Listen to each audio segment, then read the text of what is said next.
Bismillahirrahmanirrahim. Assalamualaikum warahmatullahi wabarakatuh. Alhamdulillah, kembali kita mengucapkan puji dan syukur hadirat Allah Subhanahu wa taala karena berkat limpahan nikmat dan rahmat serta karunia beliau. Pada kesempatan kali ini kembali kita bisa melakukan proses belajar. Materi kita adalah mata pelajarannya akidah akhlak pada kelas 7.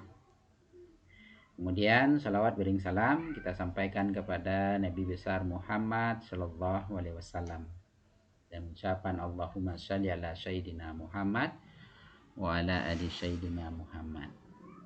Baik, Ananda semua, pada kesempatan kali ini kita akan mempelajari materi akidah Islam bab 1, karena di pertemuan pertama ini nanti kita akan melakukan pertemuan 3 kali dalam bab 1 ini, yaitu memahami akidah Islam. Kemudian nanti pertemuan kedua juga dilanjutkan dengan pembahasan lain. Kemudian sebelum kita masuk pada materi, ada kompetensi ataupun KD, biasa disebut dengan KD, yang akan kita pahami sehingga nanti dalam perjalanan kita tahu arahnya kemana, kemudian tujuannya apa kita mempelajari akidah Islam tersebut. Yang pertama, kita akan menghayati kebenaran akidah Islam sebagai dasar berpikir, bersikap, dan bertindak.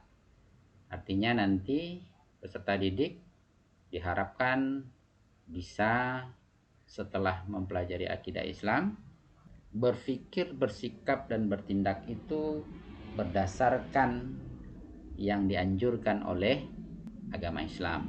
Kemudian yang kedua, mengamalkan perilaku jujur dan istiqomah sebagai implementasi dari meyakini akidah Islam. Kemudian yang ketiga, memahami dasar, tujuan, bukti ataupun dalil akidah Islam dan manfaat mempelajarinya. Yang keempat, mengkomunikasikan dasar, tujuan, bukti akidah Islam dalam bentuk peta konsep ataupun menggunakan media lainnya. Itu yang akan kita pelajari dalam materi memahami akidah Islam. Kemudian dalam tujuan pembelajaran, nanti peserta didik dituntut setelah mempelajari akidah Islam ini agar mampu, yang pertama adalah menghayati kebenaran akidah Islam tersebut sebagai dasar berpikir, bersikap, dan bertindak, sehingga tindak tanduk dari peserta didik tersebut berlandaskan kepada akidah Islam. Yang kedua, mengamalkan perilaku jujur dan istiqamah sama dengan KD tadi sebagai implementasi dari meyakini akidah Islam. Kemudian juga nanti paham dengan apa yang menjadi dasar, kemudian apa tujuan dan dalil apa yang dipakai, digunakan dalam akidah Islam, serta manfaat kita mempelajarinya. Terakhir, agar dapat nanti peserta didik mengkomunikasikan dengan siapa saja yang dimaksud dengan dasar dari akidah Islam, tujuan, bukti dari akidah Islam itu dalam bentuk peta konsep ataupun mind map, kerangka berpikir dari peserta didik itu, sehingga tahu dengan pengetahuan dari akidah Islam. Nah, mungkin itu dari kompetensi dasar dan tujuan dari pembelajaran yang akan kita lakukan. Kemudian dalam bab 1 ini kita akan pelajari beberapa hal. Yang pertama tadi sudah disampaikan adalah pengertian akidah Islam, kemudian dasar-dasar hukum dari akidah Islam. Nah, 2 ini akan kita pelajari pada pertemuan pertama ini, dan materi tujuan mempelajari, kemudian pengertian iman, Islam, dan ihsan, serta hubungan iman dan Islam tersebut nanti pada pertemuan kedua dan ketiga. Baik, kita fokus dulu kepada materi yang akan kita pelajari. Yang pertama adalah pengertian akidah Islam. Namun sebelum kita masuk kepada pengertian, kita akan mencoba melihat kisah tentang Siti Masitoh, seorang perempuan mulia yang terjadi dialog antara Nabi Muhammad SAW bersama malaikat Jibril ketika melewati kuburan di saat Nabi sedang melakukan Isra wal Mi'raj. Di situ beliau mencium bau harum dari sebuah kuburan, lalu ditanyakan kepada malaikat Jibril. Malaikat Jibril menjawab, itu adalah bau harum yang keluar dari kuburan seorang perempuan yang bernama Siti Masitoh. Perempuan yang bekerja pada saat Nabi Musa dan waktu itu dipimpin oleh Raja Fir'aun yang mengaku Tuhan.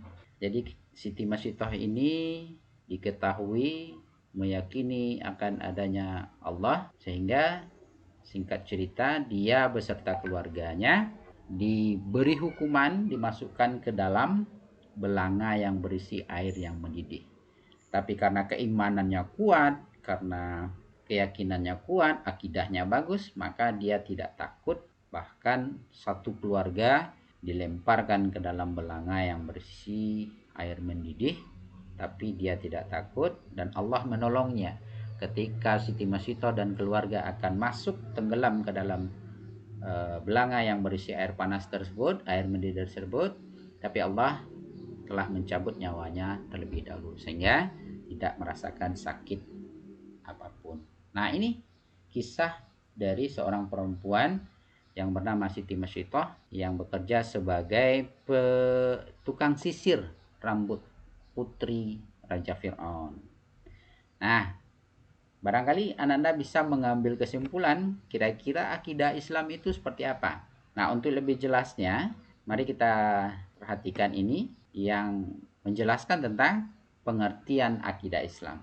Apa itu akidah Islam? Yang pertama, menurut bahasa. Akidah itu berasal dari bahasa Arab yang berasal dari aqada yaqidu aqidatan, yang berarti simpul, ikatan atau perjanjian kokoh. Kemudian dalam sumber lain, dalam kosakata bahasa Indonesia yang berasal juga dari bahasa Arab, mempunyai arti yang dipercayai hati. Nah, ini yang disebut dengan akidah secara bahasa. Simpul, ikatan atau perjanjian kokoh. Kemudian secara istilah, akidah itu adalah sesuatu yang wajib diyakini atau diimani tanpa keraguan. Nah, ini yang disebut dengan akidah secara istilah. Nah, artinya akidah Islam merupakan simpul ikatan atau perjanjian yang kokoh, yang sesuatu yang wajib diimani tanpa keraguan, yaitu Islam. Nah, ini pengertiannya. Kemudian apa yang menjadi dasar-dasar dari akidah Islam? Yang pertama adalah Al-Quran. Apa itu Al-Quran? Kalamullah yang diturunkan kepada Nabi Muhammad SAW dengan perantara malaikat Jibril. Kitab suci umat Islam yang bernama Al-Quran. Yang kedua, hadis. Apa yang disebut dengan hadis? Segala sesuatu yang disandarkan kepada Nabi Muhammad SAW dalam bentuk, ada 3 ini. Yang pertama perkataan, yang kedua perbuatan, dan yang ketiga adalah dan ketetapan beliau. Ini yang disebut dengan hadis. Nah, jadi kita sudah membahas 2, yang pertama pengertian, kemudian yang menjadi dasar-dasar akidah Islam. Barangkali kita dapat simpulkan bahwa akidah itu merupakan ikatan, perjanjian yang disandarkan nanti pada hukum dasar-dasarnya adalah Al-Quran dan hadis. Mungkin pada pertemuan kali ini itu saja yang bisa Bapak sampaikan, mudah-mudahan bermanfaat. Kemudian agar kita dapat memahami secara baik. Kemudian terima kasih, banyak maaf. Billahi taufiq wal hidayah. Assalamualaikum warahmatullahi wabarakatuh.